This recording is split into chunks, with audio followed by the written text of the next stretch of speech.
Assalamualaikum warahmatullahi wabarakatuh. Bersama saya kembali Alvin Arifin dalam mata kuliah Filosofi Sains dalam pembahasan perpaduan ilmu pengetahuan eksakta dan abstrak. Next. Hendaklah disadari bahawa dengan ilmu pengetahuan eksakta semata-mata seringkali terjadi ramalan yang meleset, walaupun sebelumnya sudah disiapkan berdasarkan prinsip meteorologi dan geofisika. Contoh, masalah panen padi atau tembakau yang gagal, walaupun sebelumnya sudah dilakukan perhitungan yang matang bahawa hasil tanaman padi dan tembakau akan berlipat ganda. Akan tetapi tanaman itu rusak diserang hama, tikus atau wereng tepat di saat akan mulainya musim panen. Kenyataan berbeda jauh di luar perhitungan manusia semula. Jadi perlu kita ketahui antara ilmu pengetahuan eksakta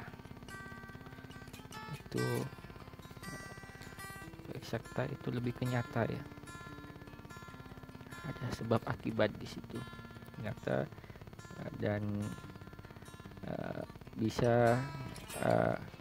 bisa dikembangkan atau bisa dipikirkan secara logis kalau eksakta. Sedangkan kalau ilmu pengetahuan abstrak di sini bisa jadikan susah dipikirkan secara logis, masih mengawang-awang, atau bisa juga dikatakan sesuatu yang tidak nyata di situ, tidak nyata dan belum logis, nyata atau logis kalau untuk eksakta. Kalau ilmu pengetahuan abstrak tidak nyata, jadi yang dibahas atau yang diteliti atau yang diamati itu tidak nyata atau masih tidak logis. Tidak logis atau belum bisa ditangkap dengan pikiran yang logis kalau di sini. Itu tadi contohnya sudah dijelaskan. Jadi sesuatu yang di luar harapan di sini. Jadi rencana yang tidak sesuai harapan di sini, yang awalnya berharap kalau musim ini panen, ternyata ada kejadian yang tak terduga disebabkan oleh kejadian yang tak terduga atau kejadian luar biasa. Jadi kejadian luar biasa yang menyebabkan sesuatu yang direncanakan tiba-tiba gagal, tidak sesuai dengan prediksi di sini. Next. Dalam analisa kasus di sini, pada suatu ketika terjadi peristiwa serangan hama, tentara ulat menyerbu dan merusak tanaman masyarakat pada saat mau panen. Masyarakat tertekan karena sesuatu terjadi di luar dugaan. Sini luar dugaan, jadi sesuatu yang sudah direncanakan tiba-tiba gagal di luar dugaan itu, sehingga menimbulkan banyak tahayul yang dilakukan antara lain. Yang pertama di sini, ulat-ulat itu tidak boleh dibasmi agar tidak semakin mengganas. Yang kedua, ulat-ulat itu tidak boleh diganggu disebabkan ada makhluk halus yang memeliharanya.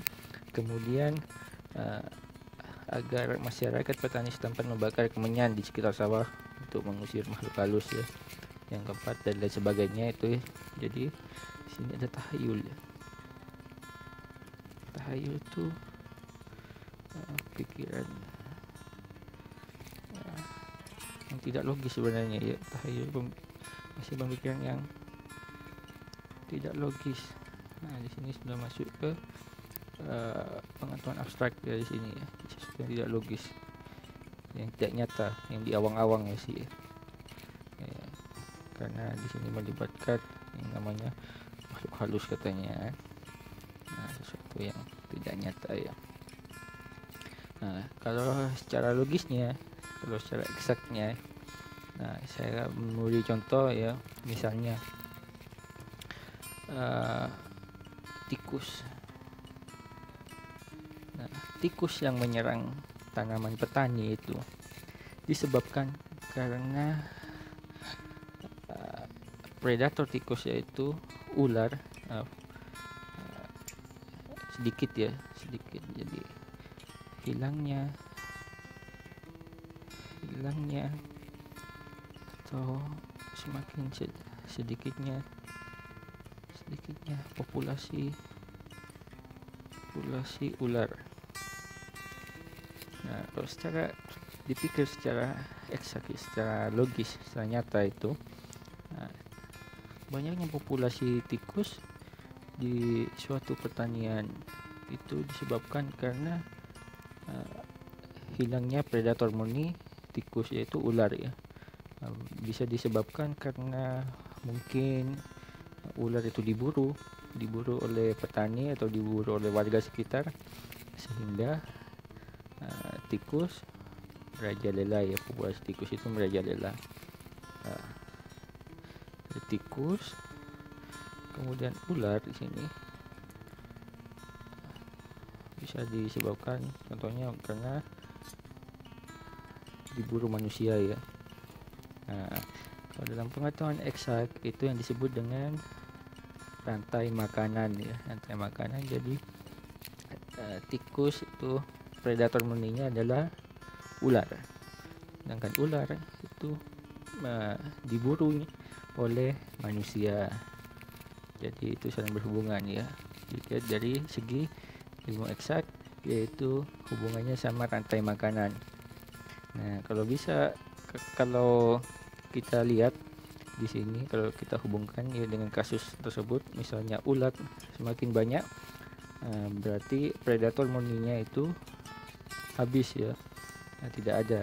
Nah, kalau dicontohkan ke tikus tadi, berarti predator murninya tikus itu adalah ular.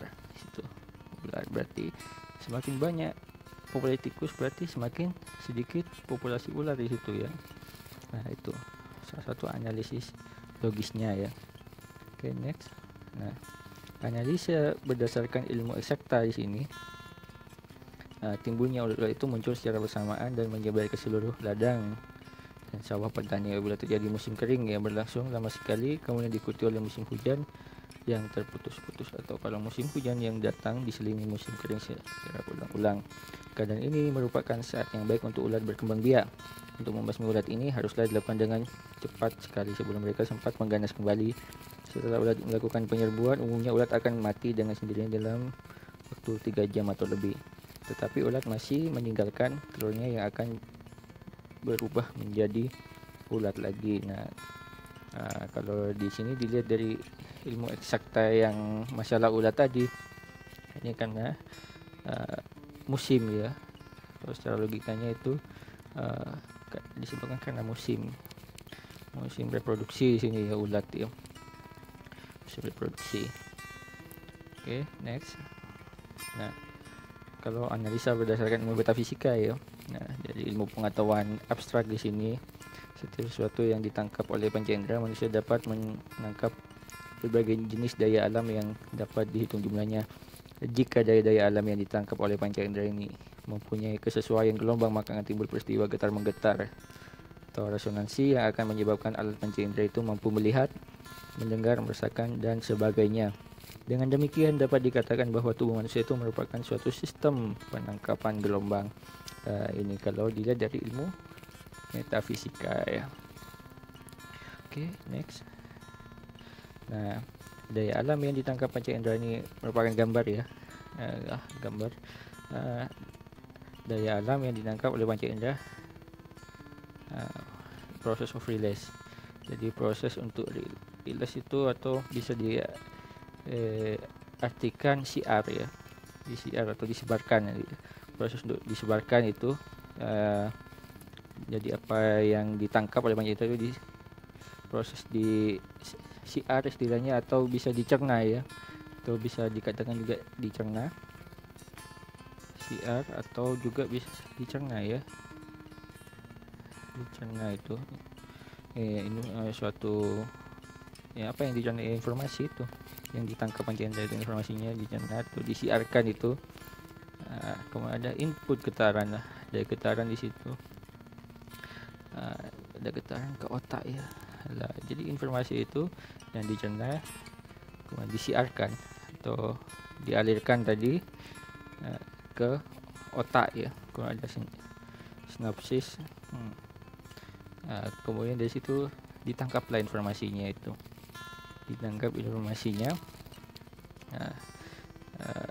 informasi atau ikhtisarnya itu ya, atau informasinya, kemudian ke nafsu tuh. Kalau bisa dari ikhtisar tadi atau informasi yang diterima itu bisa dikendalikan ya oleh rohani tadi, kalau bisa dikembangkan ke rohani maka itu positif ya, positif. Kalau tidak bisa dikendalikan dengan rohani itu berarti negatif, itu ya. Makanya kalau pada pembahasan sebelumnya, kalau misalnya informasi tidak bisa dikendalikan, informasi yang dari otak itu tidak bisa dikendalikan dan larinya ke nafsu ya, yang nafsu tidak baik ya, itu berarti rohani kita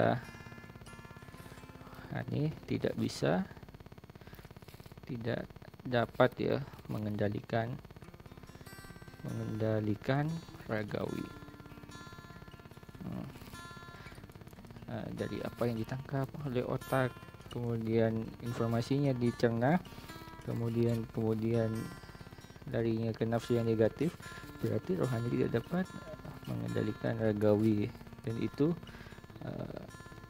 mirip-mirip. Jadi walaupun kita berakal, tapi mirip-mirip dengan binatang di situ ya, tidak bisa mengendalikan nafsunya. Oke, kemudian kembali lagi ke situ, ke daya alam yang ditangkap panca indera itu ya, kembali lagi ke situ. Jadi prosesnya ya searah jarum jam.